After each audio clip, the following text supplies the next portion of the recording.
In this video, I want to demonstrate how to do some masking techniques for the double exposure project in Photoshop.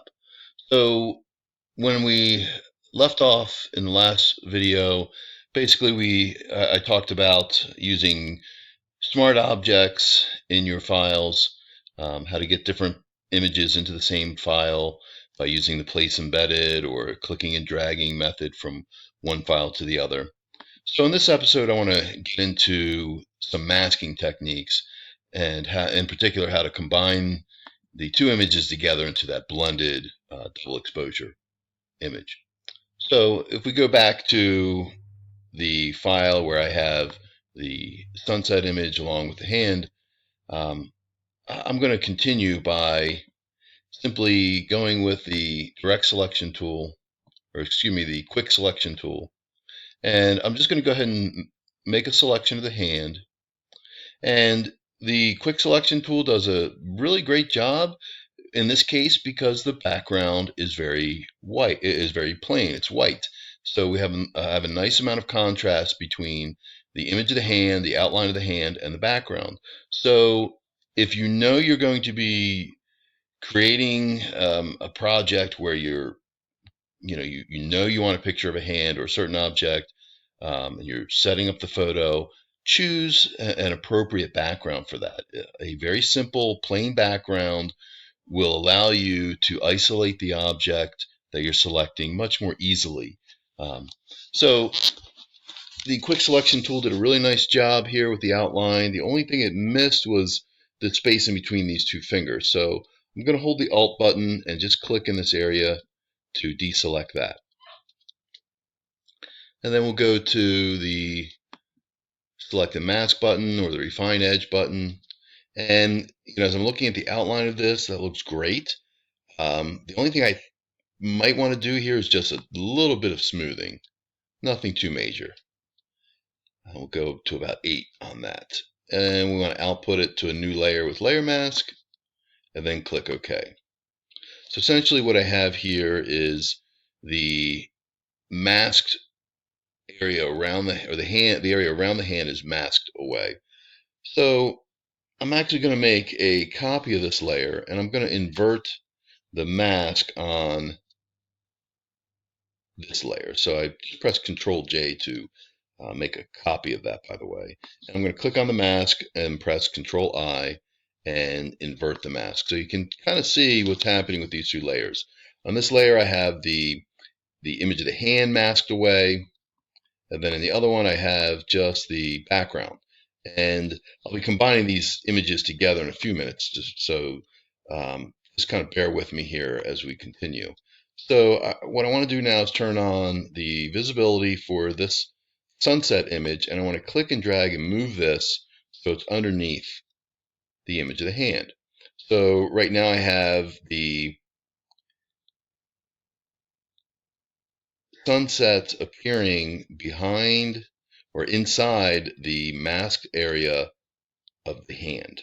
Okay, so what I might want to do now is turn on that bottom layer and maybe play around with my blend mode. So I'm going to click on the blend mode, and I could, just individually click and click on each one and see what I get.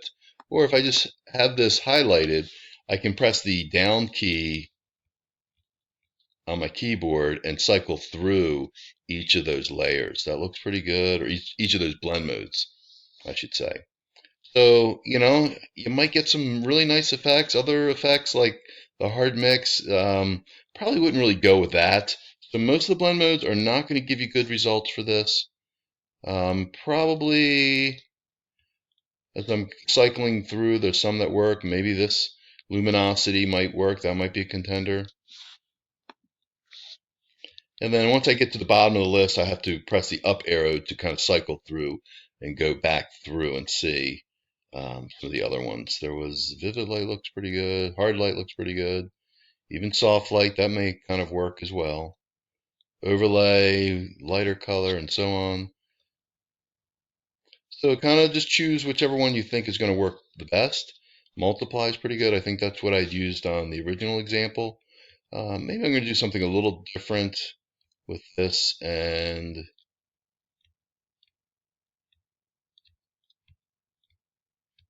see.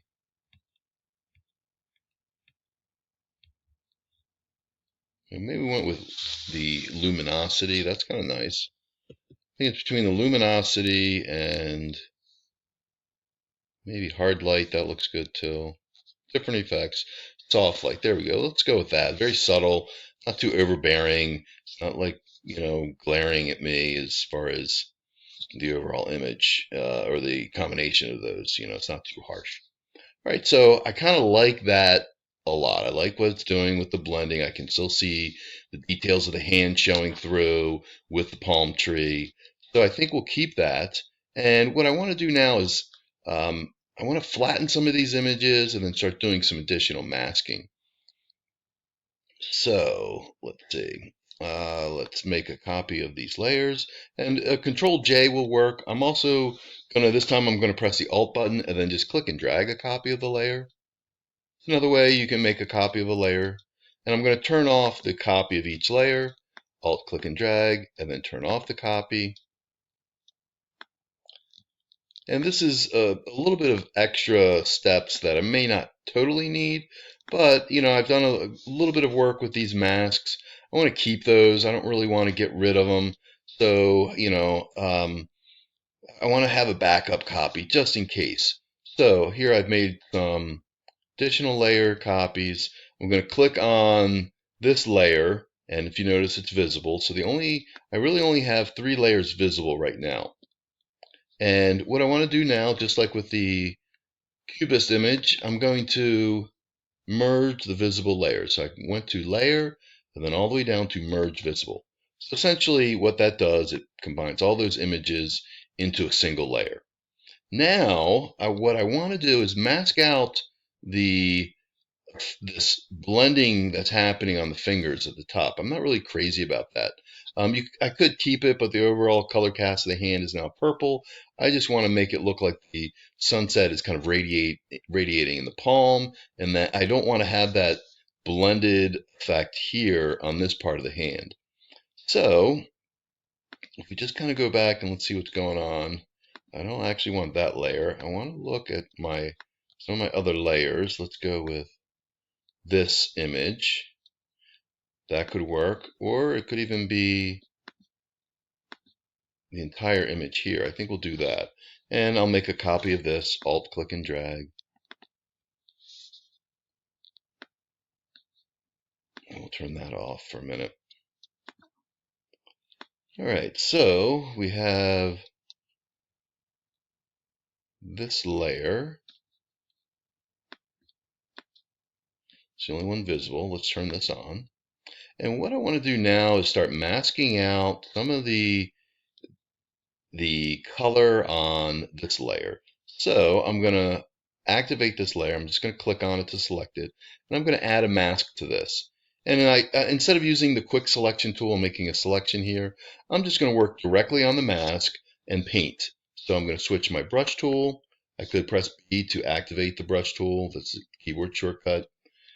And right now, my foreground color is on white, but my mask is white. I'm revealing the entire image here. So I want to actually hide that. So I'm going to switch to black, and I'm going to paint over top of the fingers. Now, my brush is set at 700. That's way too large, but it is set at a 0 hardness. So I'm going to bring the size of the brush down a bit, and I'm going to just start painting over the colored portion where I don't want it on the fingers. So I'm using 100% opacity at first, just to kind of know I don't want the purple over all the entire hand here. I want to selectively mask out some of that.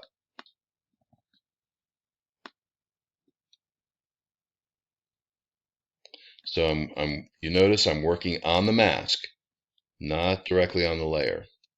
And essentially what this is doing, I'm hiding this layer, parts of this layer, which as a result reveals this bottom layer that's visible. So if I turn this off, you can see I'm just hiding. If I'm just looking at this layer here that's visible, if that's the only layer that's visible, well, I'm masking out those parts of it. And with nothing underneath it, it just reveals or masks the image to the transparency grid behind it. So that's why these checkerboards are showing up. That's indicating that it's transparent. There's nothing actually behind this image right now, at least nothing that's visible. So again, I want to just turn this layer on so that as I hide the portion of the hand that's colored in this image, it reveals the colored image below it, which gives the illusion that, it's the effect is only happening in the palm area. All right, so that's looking pretty good. I might want to bump up my brush size a little bit more, and I'm just using the bracket keys, by the way. I could come up here, click the down arrow, and adjust it with the slider, but the bracket keys are the shortcut. And I just want to kind of soften up some of the color at the edge of this, just to kind of bring back a little bit more of the skin tones on the hand. And I may also want to adjust the opacity in a few moments. I'm just going to make sure that the tops of the fingers are, don't have any of that purplish color from the sunset. So that's why I'm kind of going back and just brushing over those areas. Now I'm going to switch to white and maybe decrease the brush size a bit. And I'm going to paint inside this area to bring this back a little bit. Maybe get the bottom of that finger a little darker. Get a little color of the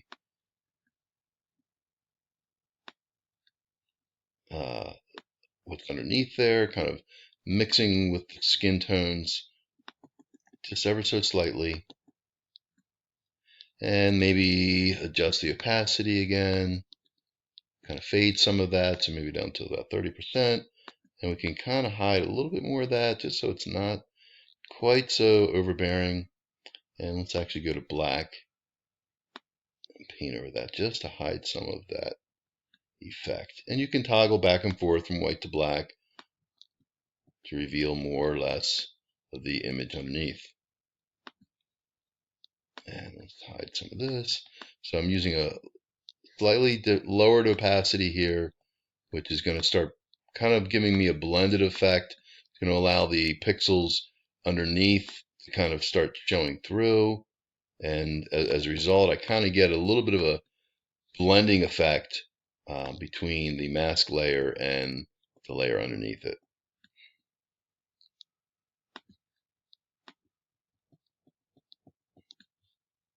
Maybe we'll go up a little higher with the opacity just to get in here again. Bring some of that color back. And that's looking pretty good so far. All right, so looking pretty good. I've successfully masked out the majority of the portions that I want to still show. So I have at least the skin tones on the top of the fingers, so that's looking a little more natural. Trying to keep this effect more on the palm of the hand.